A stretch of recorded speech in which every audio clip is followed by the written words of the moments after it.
പ്രിയമുള്ള വിദ്യാർത്ഥികളെ, ക്ലാസ് 3 വാർഷിക പരീക്ഷ 2024-25 മലയാളം ചോദ്യപേപ്പറും അതിന്റെ ആൻസർ കീയുമാണ് നമ്മൾ ഡിസ്കസ് ചെയ്യുന്നത്. അപ്പോൾ മക്കൾ ആദ്യമായാണ് ചാനൽ കാണുന്നതെങ്കിൽ ചാനൽ ഒന്ന് സബ്സ്ക്രൈബ് ചെയ്യണേ. അപ്പോൾ നമുക്ക് ഫസ്റ്റ് ഒരു പ്രവർത്തനം വായിക്കാം, എഴുതാം. ഇതൊരു ലെറ്റർ ആണ്. ചെമ്പകപുരം എന്ന സ്ഥലത്ത് അല്ലേ 15/2/2025 എഴുതിയിരിക്കുന്ന ഒരു ലെറ്റർ ആണ്.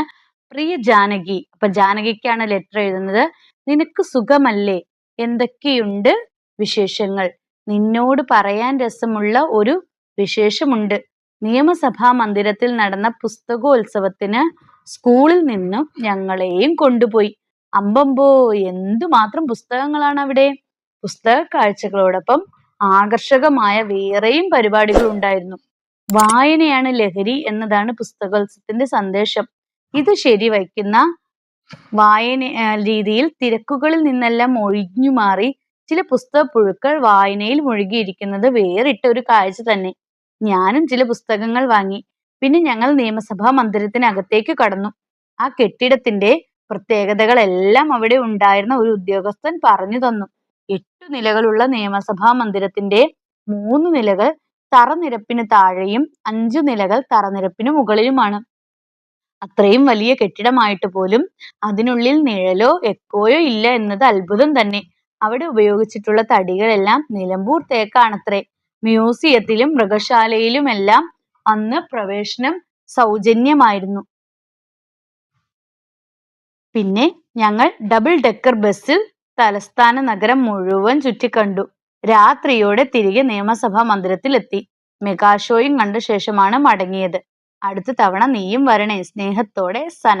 അപ്പൊ സന ജാനകിക്ക് നിയമസഭാ മന്ദിരം കാണാൻ പോയതിനെ കുറിച്ച് വിശദീകരിച്ച് എഴുതിയ ഒരു ലെറ്റർ ആണ് നമ്മൾ വായിച്ചത് അല്ലെ, ഒരു കത്താണ് നമ്മൾ വായിച്ചത്. ഇനി നോക്കൂ മക്കളെ, താഴെ ചോദിച്ചിരിക്കുന്ന ചോദ്യങ്ങൾക്ക് ഉത്തരം എഴുതാനാണ് പറഞ്ഞിരുന്നത്. നോക്കൂ, അപ്പൊ നോക്കാം നമുക്ക്. ഒന്നാമത്തെ ക്വസ്റ്റ്യൻ എന്താണ്? മെഗാ ഷോ നടന്നത് എപ്പോഴാണ് മെഗാ ഷോ നടന്നത്? രാത്രി. എപ്പോഴാണ്? രാത്രി. ഇനി ചുറ്റിക്കണ്ടു എന്ന പദം ശരിയായി പിരിച്ചെഴുതുക. ഏതാണ്? ചുറ്റി പ്ലസ് കണ്ടു. ഇതാണ് പിരിച്ചെഴുതുന്നത്. ഈ മൂന്നാമത്തെ ക്വസ്റ്റ്യൻ നോക്കിയേ. പുസ്തക പുഴുക്കൾ എന്നതുകൊണ്ട് ഉദ്ദേശിക്കുന്നത് എന്താവാം? എന്തായിരിക്കും? കൂടുതൽ സമയം പുസ്തകം വായിച്ചിരിക്കുന്നവരെയാണ് എന്തെന്ന് പറയുന്നത്? പുസ്തക പുഴുക്കൾ എന്ന് പറയുന്നത്. അമ്പമ്പോ, എന്തുമാത്രം പുസ്തകങ്ങളാണ് അവിടെ! അടിവരയിട്ട പദം വ്യക്തമാക്കുന്ന ഭാവം എന്ത് ഭാവമാണ്? അമ്പമ്പോ, അതിശയമാണ് അല്ലെ, അത്ഭുതമാണ്, അതിശയമാണ് അവിടെ സൂചിപ്പിക്കുന്നത്. ഇനി അഞ്ചാമത്തെ, താഴെ പറയുന്നവയിൽ പുസ്തകോത്സവവുമായി ബന്ധപ്പെട്ട് ഒരുക്കിയിരിക്കുന്ന സൗകര്യങ്ങളിൽ ഉൾപ്പെടാത്തത് എന്തൊക്കെയാണ് എന്നാണ് ചോദിച്ചിരിക്കുന്നത്. സൗജന്യ ഡബിൾ ഡെക്കർ യാത്ര, മൃഗശാലയിലെ സൗജന്യ പ്രദേശം, സൗജന്യ ട്രെയിൻ യാത്ര, എല്ലാവർക്കും നിയമസഭ കാണാനുള്ള അവസരം. ഏതാണ് ശരിയായ ഉത്തരം? സി ആണ് അല്ലെ, സൗജന്യ ട്രെയിൻ യാത്ര. ഇനി പ്രവർത്തനം 2 നോക്കാം. അക്ഷരമാലാക്രമത്തിൽ എഴുതാം. പുസ്തകോത്സവം സന്ദർശിച്ചപ്പോൾ സനയുടെ ക്ലാസ് ടീച്ചർ വാങ്ങിയ പുസ്തകങ്ങളാണ് ചുവടെ കൊടുത്തിരിക്കുന്നത്. ഇത് അക്ഷരമാലാക്രമത്തിൽ എഴുതാനാണ് പറഞ്ഞിരിക്കുന്നത്. നമുക്ക് ഏറ്റവും ആദ്യം നോക്കേണ്ടത് ഏതാ? എന്നുള്ളതാണ് അല്ലെ. അപ്പൊ ഏറ്റവും ആദ്യത്തെ അക്ഷരം ഏതായിരിക്കും?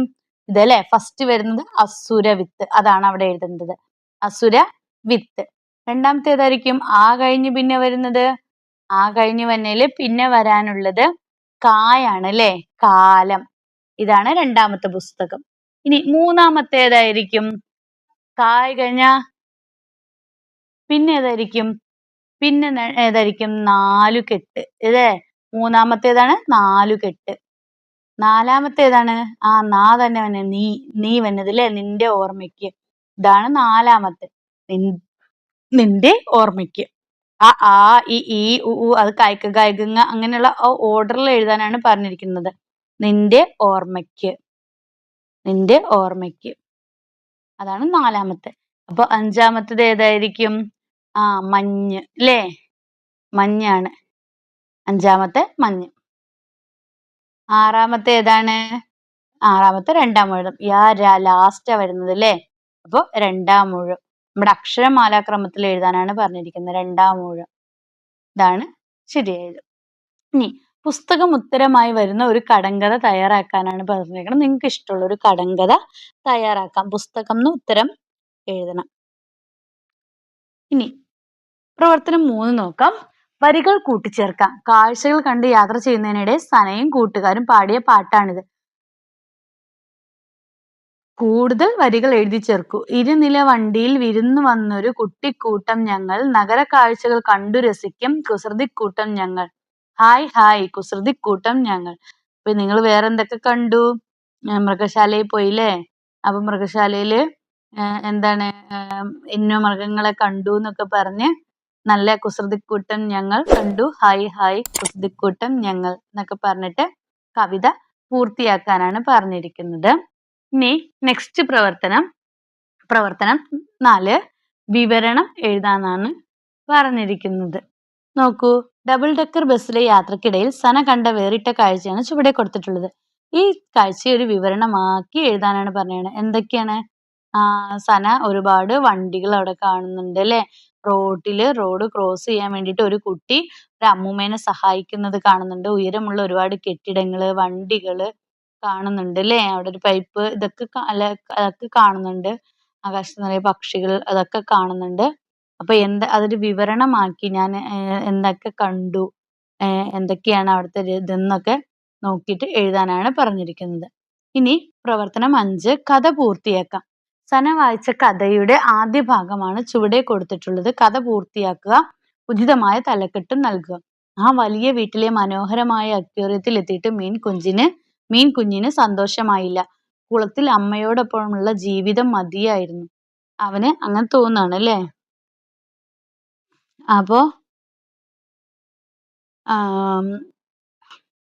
അപ്പോ ഇതിനൊരു നല്ല ഹെഡിങ് കൊടുക്കണം. നിങ്ങൾക്ക് ഇഷ്ടമുള്ള മീൻ കുഞ്ഞെന്നോ കുളത്തിലെ മീനെന്നോ എന്തെങ്കിലും നിങ്ങൾക്ക് ഇഷ്ടമുള്ള ഒരു ഹെഡിങ് കൊടുക്കുക. അപ്പോൾ വീട്ടിലെ മനോഹരമായ അക്വേറിയത്തിൽ എത്തിയിട്ട് ആ മീൻ കുഞ്ഞിന് സന്തോഷമായില്ല. കുളത്തിൽ അമ്മയോടുള്ളപ്പോൾ ജീവിതം തന്നെ മതിയായിരുന്നു എന്ന് ആ മീൻ വിചാരിക്കുകയാണ്. ഇവിടെ എന്താണ്, എനിക്ക് സ്ഥലം കുറവാണ് നീന്തി തുടിക്കാൻ. ഇവിടെ ഞാൻ മാത്രമേ ഉള്ളൂ. അവിടെ ആയിരുന്നെങ്കിൽ എനിക്ക് അമ്മയുടെ കൂടെ എന്തൊക്കെ കഴിക്കാമായിരുന്നു. അങ്ങനെയൊക്കെ അതിന് തോന്നുന്ന പോലെ അതൊരു കഥയാക്കി മാറ്റി എഴുതാനാണ് പറഞ്ഞിരിക്കുന്നത്. നെക്സ്റ്റ് പ്രവർത്തനം 6 അറിയിപ്പ് തയ്യാറാക്കാം. നിയമസഭാ പുസ്തകോത്സവം കണ്ട സനയും കൂട്ടുകാരും സ്കൂളിലും ഒരു പുസ്തകോത്സവം സംഘടിപ്പിക്കാൻ തീരുമാനിക്കുന്നു. അപ്പൊ പുസ്തകോത്സവത്തിന്റെ അറിയിപ്പ് തയ്യാറാക്കാനാണ് പറഞ്ഞത്. അപ്പൊ പുസ്തകോത്സവം എന്നൊരു ഹെഡിങ് ഒക്കെ കൊടുത്തിട്ട് എന്താണ്, ഇന്ന ദിവസം പ്രിയപ്പെട്ടവരെ എന്താണ് സ്കൂളില് ഇന്ന ദിവസം ഒരു പുസ്തകോത്സവം സംഘടിപ്പിക്കാൻ തീരുമാനിച്ചിരിക്കുന്നു.